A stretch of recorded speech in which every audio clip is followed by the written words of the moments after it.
5 ججز پر مشتمل بینچ نے کیا تھا کہ جی سویلینز کا ٹرائل جو ہے وہ غیر قانونی اور غیر آئینی ہے، تو پھر کچھ جو ہے وہ رمق نظر آ رہی ہو گئی مستقبل میں کہ جی عدلیہ جو ہے وہ بہرحال آئین اور قانون کے مطابق فیصلے کر رہی ہے، لیکن اگر یہ اجازت دے دی جاتی ہے تو کل کو پھر جو ہے وہ پولیس کی جانب سے بھی یہی مطالبہ کیا جائے گا کہ جی ہمارا ایس پی جو ہے وہ عدالت لگائے گا، ایف آئی آر جو ہے وہ ایس ایچ او درج کرے گا، سب انسپیکٹر اس کی تفتیش کرے گا اور ایس پی جو ہے وہ اس کا فیصلہ کرے گا۔ تو اسی طرح سے پاکستان میں دیگر قانون نافذ کرنے والے ادارے جو ہیں پھر ہر کسی کو اپنی عدالت لگانے کی اجازت دے دینی چاہیے میرے خیال میں۔ یہ جو پاکستان کا موجودہ جو جوڈیشل سسٹم ہے، جو نظام ہے، یہ کروڑوں اربوں روپے ماہانہ قوم کے خرچ ہو رہے ہیں، تو پھر اس کی کیا ضرورت ہے؟ وہ ادارے پہلے سے موجود ہیں، ان کے آفیسز موجود ہیں، ان کی لا برانچز موجود ہیں، تو پھر ڈسٹرکٹ میں بیٹھا ہوا سیشن جج یا ہائی کورٹ میں بیٹھے ہوئے جسٹس صاحبان اور چیف جسٹس جو ہیں ان کی میرے خیال میں کوئی ضرورت باقی نہیں بچتی اگر یہ اجازت دے دی جاتی ہے۔ لیکن بدقسمتی یہ ہے کہ عدلیہ کی جانب سے اس پر جو ہے میں سمجھتا ہوں پسپائی اختیار کی گئی ہے۔ ایک تو وہ سٹے ختم کیا گیا جو میں سمجھتا ہوں کہ ختم نہیں ہونا چاہیے تھا، لیکن عدلیہ کی جانب سے یہ پسپائی جو ہے وہ ماضی میں بھی اختیار کی گئی تھی جب supreme court practice and procedure bill جو ہے وہ اس کی توسیع کر دی تھی اسی سپریم کورٹ آف پاکستان نے، اور عملاً آئین کا آرٹیکل 191 جو ہے اس کو ایک قسم کا ملیا میٹ کر دیا گیا تھا۔ اسی طرح ناظرین پاکستان میں چونکہ سیاسی مخالفین کے ساتھ ساتھ یہ جو صحافی حضرات ہیں یہ بھی حکومت کے لیے بڑے مسائل پیدا کرتے ہیں، حکومت کی کمزوریاں بھی اجاگر کرتے ہیں، حکومت کی کرپشن بھی اجاگر کرتے ہیں، حکومت کی نالائکیاں جو ہیں وہ بھی یہ لوگوں کے سامنے لے کے آتے ہیں، ٹی وی پر بھی، اخبارات میں بھی، سوشل میڈیا پر بھی۔ تو اس لیے پاکستان تحریک انصاف کے ساتھ ساتھ ان سیاسی مخالفین کو بھی سبق سکھانے کا فیصلہ کیا گیا تھا، اور ایک متنازع اور میں سمجھتا ہوں کسی حد تک کالا قانون جس کو پیکا ایکٹ بھی کہا جاتا ہے وہ بھی بنایا گیا تھا۔ اب اس پر آہستہ آہستہ جو ہے وہ صحافی حضرات بھی کھل کے سامنے آ گئے ہیں اس کی مخالفت میں۔ ایک تو اسلام آباد میں صحافیوں نے احتجاج بھی کیا، لیکن اس احتجاج کے ساتھ ساتھ مظہر عباس صاحب ہیں جو پاکستان کے بڑے مشہور صحافی ہیں، انہوں نے تو یہ لفظ استعمال کیا کہ جی یہ میڈیا مارشل لا ہے، اور مجھے نہیں لگتا کہ عدلیہ سے ہمیں کوئی ریلیف ملے گا۔ اب ایک طرف وہ لفظ استعمال کرتے ہیں کہ جی یہ میڈیا کا مارشل لا ہے، اور دوسری طرف اس نظام انصاف پر ایک تمانچہ رسید کر رہے ہیں مظہر عباس صاحب، وہ یہ کہہ رہے ہیں کہ جی ہمیں نہیں لگتا کہ ہمیں عدلیہ سے کوئی ریلیف ملے گا، اور پھر آگے اس کی وضاحت بھی کی انہوں نے کہ جی عدلیہ خود بحران کا شکار ہے، اور اس میں بھی کوئی دوسری رائے نہیں ہے۔ جب استعفے آ جائیں اور پھر تقرریوں کے معاملے پر اختلافات جو ہیں وہ ٹی وی پر بیٹھ کر جو ہے وہ لوگ بتائیں، تو پھر اس میں کوئی دوسری رائے نہیں ہے کہ عدلیہ بھی بحران کا شکار ہے، لیکن عدلیہ کے اس بحران کی وجہ بنیادی طور پر عدلیہ خود ہے، اور میں سمجھتا ہوں کہ اس میں قاضی فائز عیسیٰ صاحب جو ہے ان کا منفی کردار جو ہے وہ یہ تاریخ میں ہمیشہ یاد رکھا جائے گا۔ مظہر عباس صاحب نے یہ بھی کہا کہ جی ہم سب جو ہے وہ اس ایک تو قانون کے خلاف ہیں، اور دوسری بات یہ کہ انہوں نے کہا کہ جی ہم 26ویں ترمیم کے بھی خلاف ہیں، ہم آئینی بینچ کے بھی خلاف ہیں، لیکن ہم چونکہ کورٹس میں پیش ہو رہے ہیں تو اس کا مطلب شاید کہیں یہ بھی ہے کہ جی ہم نے اس کو کہیں نہ کہیں قبول کر لیا ہے۔ یہ مظہر عباس صاحب کا موقف تھا۔ لیکن حامد میر صاحب جو ہیں وہ ایک قسم کے برس پڑے ہیں، انہوں نے کہا کہ جی میں ایک انٹر کالج مقابلے میں گیا تھا، وہاں سب لوگوں کا ایک ہی موضوع تھا، وہاں بہت سے بچوں کا موضوع سسٹم، عدلیہ اور صحافی تھے، اور وہاں جو گفتگو ہے اگر ان بچوں کی ویڈیوز جو ہیں وہ یوٹیوب پر ڈال دی جائیں تو ان بچوں کو گرفتار کر لیا جائے گا۔ پیکا ایکٹ یا پیکا جو قانون ہے اس کا مقصد فیک نیوز ٹارگٹ کرنا نہیں ہے بلکہ لوگوں کی آواز کو ٹارگٹ کرنا ہے، یہ حامد میر صاحب کا کہنا تھا۔ حامد میر صاحب ایک بہرحال بڑی توانا آواز ہے ان کی، اور بہت سارے معاملات پر وہ اپنا ایک مخصوص ان کا ایک موقف ہوتا ہے، بہت سے لوگ ان سے اختلاف بھی کرتے ہوں گے، لیکن ان کے کسی حد تک ان کی باتیں جو ہیں وہ درست ہوتی ہیں اور ان میں سچائی ہوتی ہے۔ اور پھر وہ ناظرین جیسے ایک شعر ہے کہ عمر ساری تو کٹی عشق بتام مومن، آخری عمر میں کیا خاک مسلمہ ہوں گے۔ صدر سپریم کورٹ بار ایسوسی ایشن میاں رؤف عطا صاحب جو ہے وہ بھی اس قانون کے خلاف جو ہے وہ بھی انہوں نے اپنی آواز جو ہے وہ بلند کی ہے۔ پہلے یہی سپریم کورٹ بار ایسوسی ایشن جو ہے وہ خاموش تھی، بلکہ خاموش تماشائی کا کردار ادا کر رہی تھی۔ جب عدلیہ پر حملہ کیا جا رہا تھا، جب عدلیہ کے جو آئین میں دیے گئے اختیارات ہیں ان پر ڈاکہ ڈالا جا رہا تھا، تو تب یہ سب لوگ جو ہے خاموش تھے، لیکن اب وہ کہتے ہیں کہ جی جو پیکا ایکٹ ترامیم ہے ان کو منسوخ کرنے کا مطالبہ کیا گیا ان کی جانب سے، اور پھر انہوں نے یہ بھی کہا کہ جی سپریم کورٹ بار جو ہے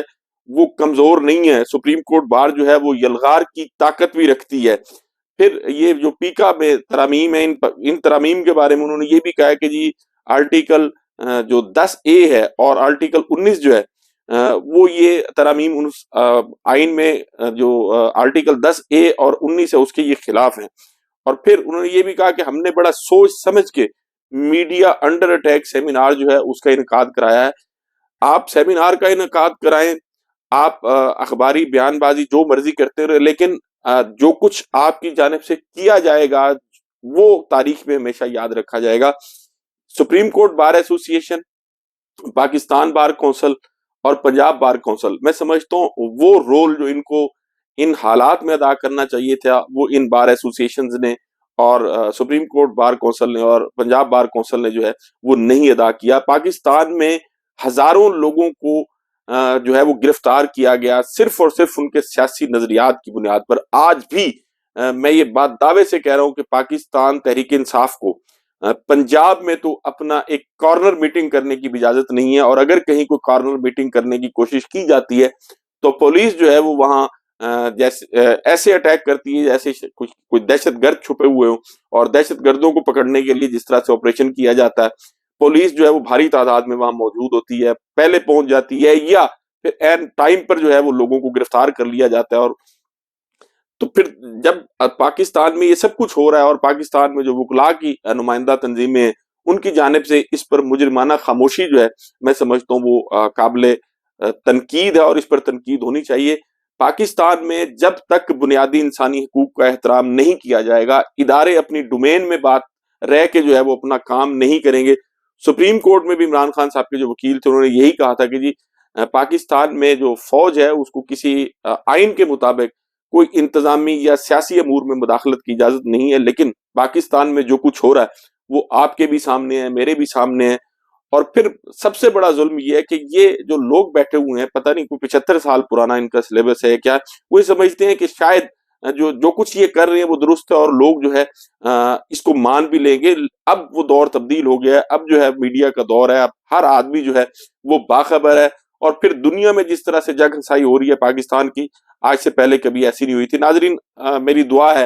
کہ وہ طاقتور لوگ، وہ طاقتور ادارے جو بیٹھ کے اس ملک کے سیاہ و سفید کا فیصلہ کر رہے ہیں، اللہ تعالیٰ انہیں ہم سب کو جو ہے وہ عقل سلیم عطا کرے اور ہم وہ کام کریں جو اس ملک کے لیے بہتر ہوں، اس ملک کو آگے لے جانے کے لیے جو ہے وہ کام بہتر ہو۔ ناظرین آپ سے ملاقات ہوگی اگلی ویڈیو میں، اپنا اور اپنے ارد گرد کے لوگوں کا بہت خیال رکھیے گا۔ اللہ حافظ۔